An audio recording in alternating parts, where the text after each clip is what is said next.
somebody who can benefit from this lesson.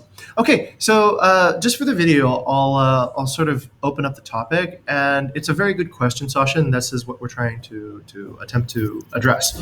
So when should we praise publicly and criticize privately? So let's start with some context first. Let's actually get a little bit more knowledge about this particular case. Can you tell me about the context around this question? Like, is there a specific case or something that is that you've encountered recently where you felt like this was necessary? I don't think I've encountered like a specific case, but I think Andre ever told me that he gave me an example for how to praise publicly and criticize privately. I think he chaired a meeting before, and then maybe he lost track or something, and then you kind of not remind him, just like you said, like, okay, Andre, thank you for that, and then I'll help you with this and that, instead of like criticize him like exactly on the spot. I see. Okay, great. That's actually a great point. So there was a leadership opportunity there to maybe correct somebody in public, right? Yep. Okay. Now here's generally the way I see it. It's very situationally contextual, right? You really need to understand what situation you're in for this to work. So this is what we call situational leadership, and it's something just to keep in mind if you're attempting to lead. So you kind of need to know the first graph, right? You need to know what level, and that's represented by the D's, what level the person you're talking to is in. Okay. So if the person you're talking to, they start at D1. If they're low competence, high commitment, they're in phase D1. If they're in some level of competence, maybe low commitment, they're in phase 2. If they're in moderate competency and variable commitment, they're in D3. And if they're high competence, high commitment, they're in D4. Okay. So there's various different sections at which a potential person that you're speaking with might be in. It is up to you to kind of evaluate and understand what section is this person in. Are they in a low competency, high commitment? Are they in a high competency, high commitment, and so on and so forth? Okay, to decide if you should praise publicly or criticize privately. Generally, let's go to you. If somebody is, let's say, in the green, D4, right, high competency, high commitment, what do you feel like you can do?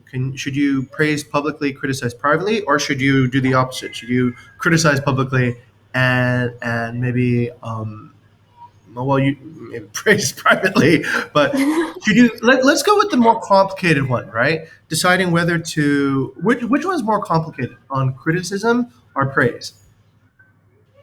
I think criticism would be like the more difficult one, because not everyone can take it. And if we don't address it right, someone might feel offended instead of, like, oh, actually, that's a good critics from me, something like that. So Correct. There's actually a little bit of yin and yang there, Sasha. So if you don't praise somebody enough, the lack of praise where it's needed is sort of like the lack of water where it's needed as well. One of the really rewarding factors of working with great teams is that great teams recognize great work. And if great work is being done and yet it's never being recognized, then that's very demoralizing over time. So both are important. One's more important in sort of a reactive way. One's more important in sort of a proactive way. So praise is definitely something that needs to be proactively considered, whereas criticism, you're anticipating a reaction to happen, and that might be more dramatic. But it isn't any less important than knowing how to praise. So they're both equally important, but let's just say for now, the more complicated one for in this particular case could be how to criticize, right? Back to the question then. If somebody is, let's say, high competency, high commitment, do you feel like you can, do you criticize publicly or privately? Which one's safer? So the one with high competence and the high commitment one is the one that we're going to criticize her. Is that correct? Yeah. Let's say we're going to think about how we manage criticism for Mm-hmm. D4s, right? For people who are high competency, high commitment. Uh, I don't have the context for this one, but I think I still like criticize privately and price Okay, all right. publicly. You might actually think about it this way, right? So, okay, all right. High competency, high commitment. Okay, so your is praise. Okay, praise. Oh, wait, this is criticism. Sorry. Criticize privately, yeah? Okay. All right. Here's the problem to that then. If that's going to happen, what's everybody going to think about what this person is already doing? Um, I think like people with high competence and high commitment already like doing great in their work and stuff. Right. So, So if you're criticizing, mhm. okay, if you're criticizing, it means that you probably found a mistake, right? You found something that they're doing that's incorrect. So if you correct it Yes. privately, what can happen? Uh, I'm not sure how to answer this one, sir. Okay. This is Yeah. a danger. If you don't challenge directly somebody who has high competency, high commitment, then what it looks like is it looks like this person's mistakes are absolutely correct, right? It looks like this Mm-hmm. person is flawless. And generally, Mm. people will follow people of high competency and high commitment because a person like that naturally looks like a leader, right? Looks like somebody Yes. who's really got their stuff together. So if you don't challenge them publicly, then you put in danger everybody because everybody will essentially Mm-hmm. assume that this person is doing the right thing, right? And Yep. Yep. a really generous person. So this really relates to trust too as well. Let's say we have absolute trust, perfect environment, everyone knows what to do. Ideally, you could do this, right? You could. Here's a great example about being late. That's why I apologize to you about being late because being late is not a core value. It does not inspire delight. So what you could do is to say, "Hey, Jing, I did wait actually for you, and that wasn't really actually quite. That didn't really inspire delight." And I could go, "Hey, you know what? You're absolutely right. Right? Thank you for telling me that, and I apologize for being late." So that's one way I think we can restore trust on the mission again. So you remind me. I accept that as a reminder rather than as a confrontation, and Mm-hmm. then I apologize. Right? The other way I could do it is like the way I approach it. I just apologized, because it's not a core value, and you kind of forgave me, and then that was that, right? And then we restored the focus on the mission, so that the next time we don't both show up late, right? Um, in those particular cases, you're gonna kind of have to trust the other person to do the right thing. But Mm. sometimes the other person isn't been doing the right thing. So let's say for example, Andre does a certain thing. Let's say during a chairmanship, he uses he stalls a lot in his conversation. Right now, you have a choice.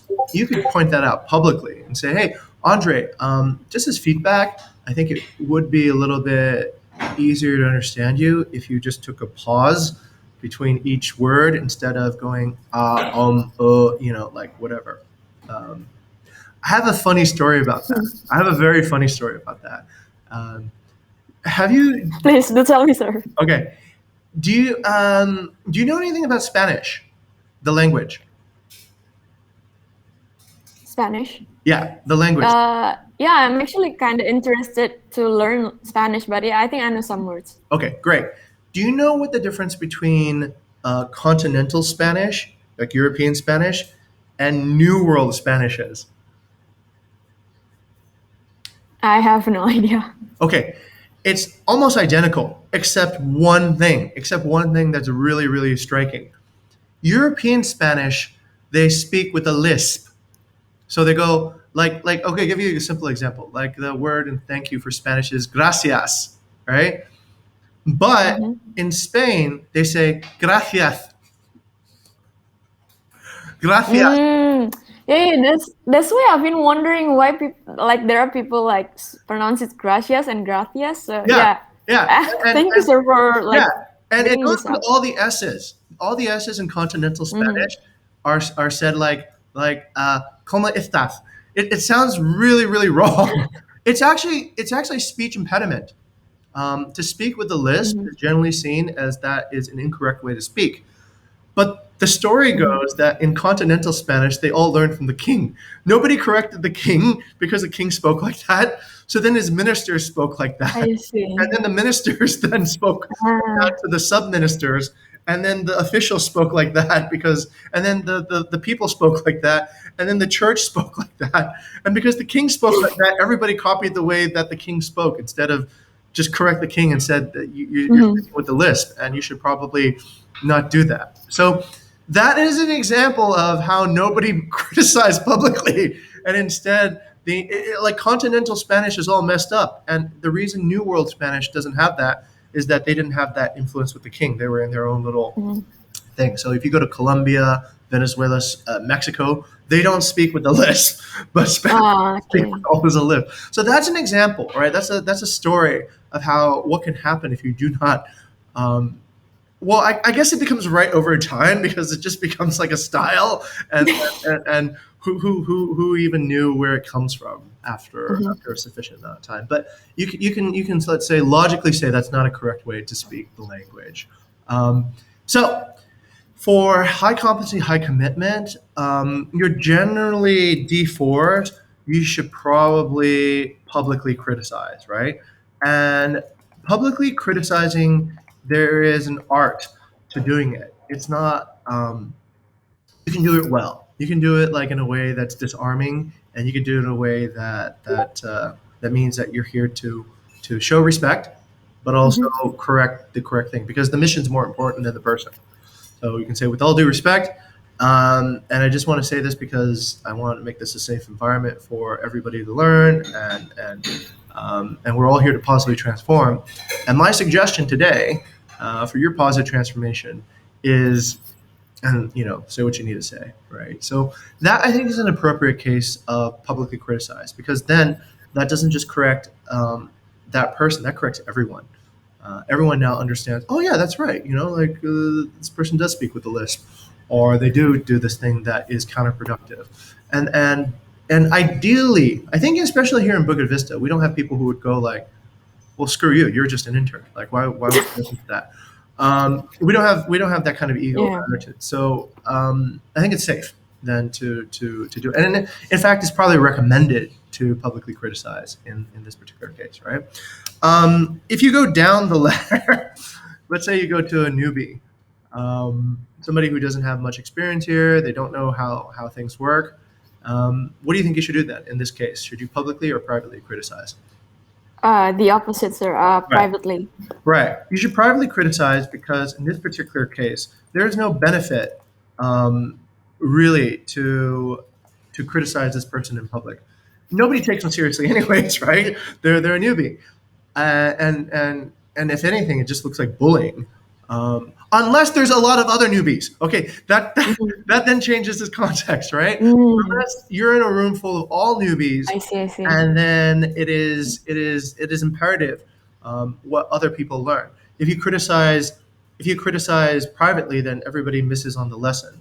Um, Mm.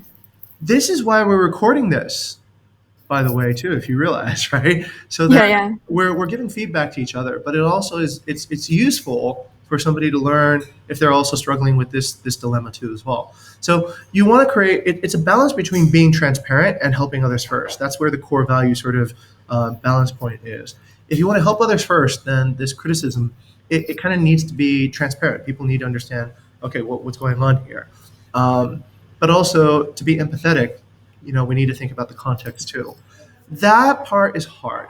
I think that part is where experience and wisdom comes in. At Bukit Vista is probably safer just to err on the side of being, Mhm. let's say, we try to reduce the ego in the overall company. So it's probably better just to be like a school teacher in every Yeah. case. Hey, look, this isn't right, and this should be fixed this way. That's a step on toes, right? So as long as people understand the core values, as long as they know that this isn't obnoxious aggression, You're not trying to look smart in front of somebody else. You're not trying to put somebody down. This is really for their benefit. Then they should understand that we're all here to inspire, delight, and positively transform. So it is contextual, but yeah, generally within, let's say, a normal group, the least competent person, you can probably just take them aside and say, hey, look, this is what I saw you do. You can probably, do it a little bit better, right? Um, so yeah, that's kind of like that's the way I would manage it. I'll give you an example here. I'll share this video with you that it took me a while to understand this video. In fact, I think eventually I got it, but you know who Steve Jobs is? Steve Jobs, Yeah, the founder of Apple. right. Okay, so Steve Jobs is famous for his temper and for firing people like point blank. And I saw this movie. It was Jobs, it's Ashton Kutcher, and he does this thing, and I was trying to understand it, and I couldn't understand it in my 20s. I barely understand it like in my 30s, but I kind of understand it now. I'll show you this video, right? And it'll be hopefully a pretty interesting thing to see. Um, okay.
Okay, that's fairly dramatic. But anyways, that's probably a very challenging case Mhm.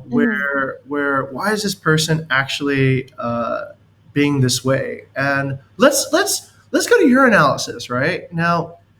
Here's what I see.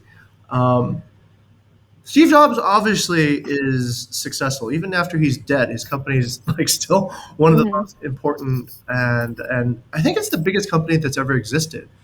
$2 trillion, which is I think double the GDP of Indonesia, in fact. So Apple is worth like twice as much as Indonesia is. So It begs the question: what did you learn from that? What, or is there anything to learn from that, or is that just rude? Um, I think the main one that I'd like to say is it's correct for Steve Jobs to like saying that they have to stick to the company's vision to all the employees there. But the thing is, as you say that he's got I don't suddenly I just got blank. Sorry, sorry. Yeah, his with his temper and stuff, it's not right to like just fire a person on the spot without like letting them to absorb what like Steve Jobs mean for Mm, that. Yeah, got it. I think yeah. Oh, But for the thing that they should stick to the company's vision instead of following IBM what already done, I think that's the correct thing to do. yeah, this one's complicated. This one might take a while for. This is a fairly advanced. This is what I mean by the advanced leadership level, right?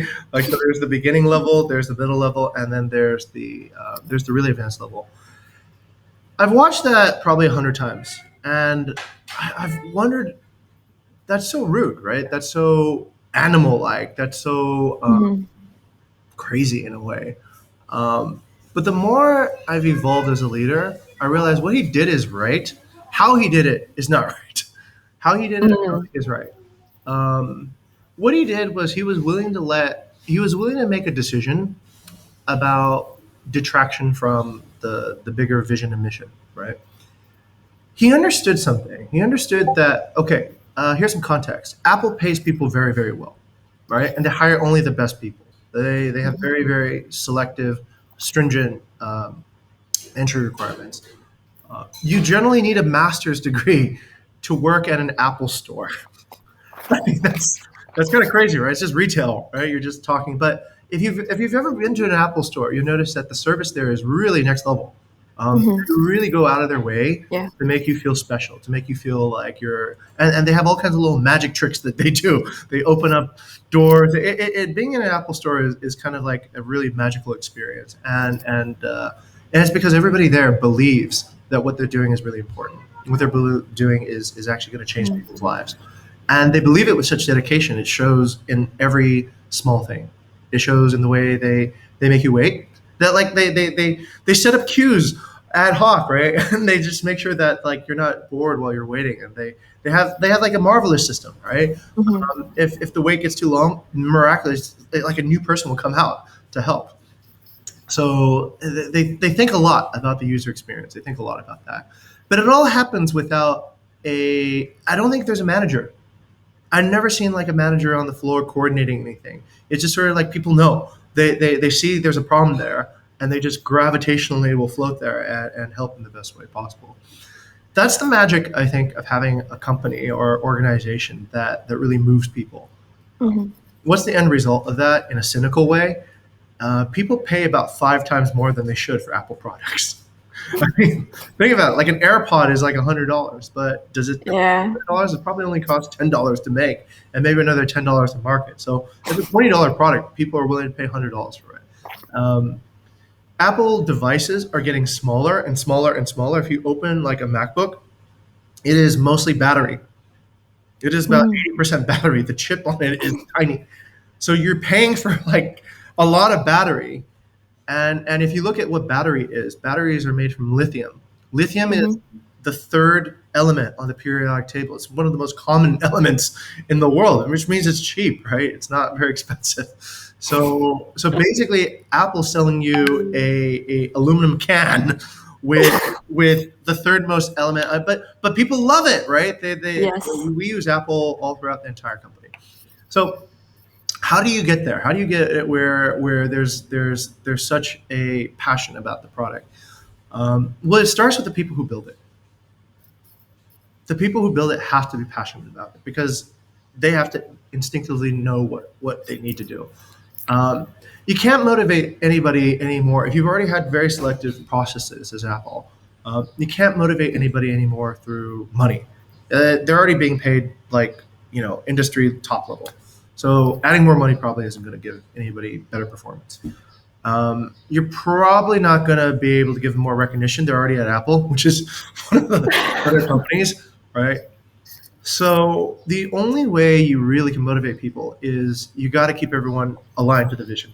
And that's what Steve did really well. He made the vision very, very clear for everybody.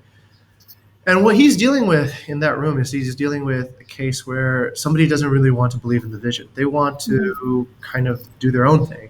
And he knows that that's actually having a negative impact because nobody corrected that person either. Did you notice that? Nobody said, Yeah. hey, by the way, that's not right. And I think Steve knew that in the back of his head, that if nobody's correcting this person, then everybody must believe what he's believing too, right? They believe it implicitly.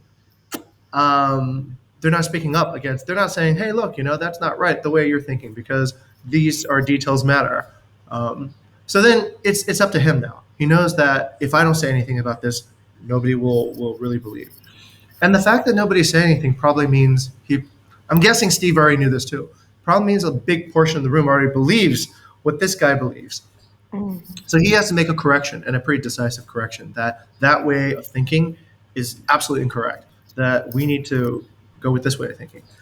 The funny story is Lisa was a failure.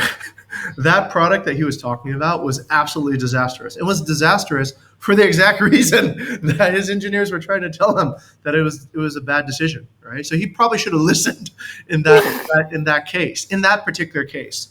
Okay, I said I thought about this a lot, right? So in that particular case, he should have listened. But overall, the vision of where the company wants to be should never be different. The vision, the overall, like where product is a product. Product will come, product will go. Company will create new products. But the idea that every detail matters, that it's so important to get everything just right, that part I think is so crucial. So brings us to the last lesson of leadership, right? Which is it depends on. Oh my God, this brings up another thing. So we have, I think you've seen this chart before, right? This idea of communication strategy. Tell me if you've seen this chart before, when it finishes loading, of course. So in communication strategy, we have four components, right? We need to think about the audience, the message, the timing, and then the channel. Sasha, have you seen this before? Yeah, I think I've seen that before, sir. You'll probably use this a lot in your day-to-day work as you engage and interact with guests, right? So this is the next level. When you choose to publicly criticize or fire somebody, or privately criticize or whatever, this really depends on what message are you really trying to say, right? Are you trying to say that this is important, this isn't? It depends on the audience, once again, right? What is your audience? Like just before we said, if your audience is all interns, then it's okay if you're an instructor to publicly criticize, right? But if it's a mix, then it doesn't really benefit. So maybe private criticism is better. But if it's the leading person in the team, then you should probably publicly criticize, right? Because then that gives everybody a better understanding, not to follow in that particular case, okay? So, and you probably need to find the right timing too as well. This is the challenge of leadership, knowing who, when, what, and how to actually say it. But I don't want to complicate things for you, right? For this particular case, I think we've just covered the basics. I just want to inspire you by letting you know that there is more to learn in this particular thing, right? If you really want to learn more, there's quite a lot of levels that you can level up to. Yeah, that's pretty much the focus on that one. Any feedback? What are your thoughts? I think it's very inspiring, and it's a new thing for me to learn as well, sir. Because from my answer, I didn't know that for high competency and high commitment that we should publicly criticize, right? So it gives me a new insights on like, well, actually, you can publicly criticize, but based on these exceptions, something like that. Yeah. So yeah. Think about the cases. Yeah, these are especially um, this you need to publicly criticize because you avoid emperor's new clothes syndrome. Have you ever heard of emperor's new clothes? First time heard it. You never heard of it? Wow. Okay, this is a Hans Christian Andersen. I think it's Hans Christian Andersen. Emperor's New Clothes. Emperor's New Clothes is a children's fairy tale, and yeah, this is pretty much it, right? So here's the emperor. And what happens is that a group of tailors, they come and they approach the emperor. They say, "We weave the most miraculous, incredible cloth in the world. It is so amazing. It is so luxurious. It's so fine. It's weightless, and it is invisible to dumb people." Right? And the emperor goes, "Really?" And they say, "Yes, we've brought this bolt of fabric to show you." And they take out like what is, just basically the spindle of the fabric and no fabric on it. And they describe it, and they make all these dramatic motions of like unrolling it. And they convince the emperor and the emperor goes, "Yeah, of course, I see how miraculous that is. Don't you guys see it?" He's asking his ministers. His ministers go, "Yeah, of course. Yeah, that's miraculous cloth, right?" And and everyone believes so. Back like the king story that I just told, right?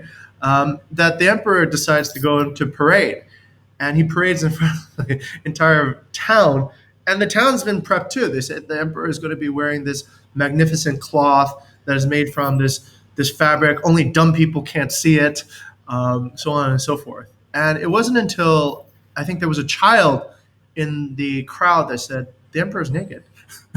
Everyone, the emperor's naked, and everyone's like, "Yeah, that's right. The emperor is really naked. Why didn't we see that before?"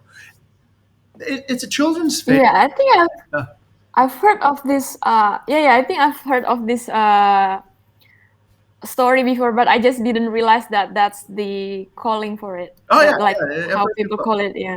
What do you call it in Indonesia?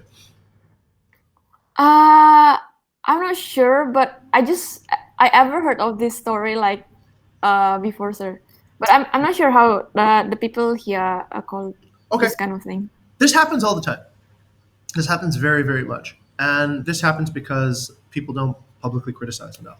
So then Mhm. a lot of people are sort of following bad ideas that should be rooted out. So um, it's just the way things work, right? Okay, so yeah, definitely take that into account.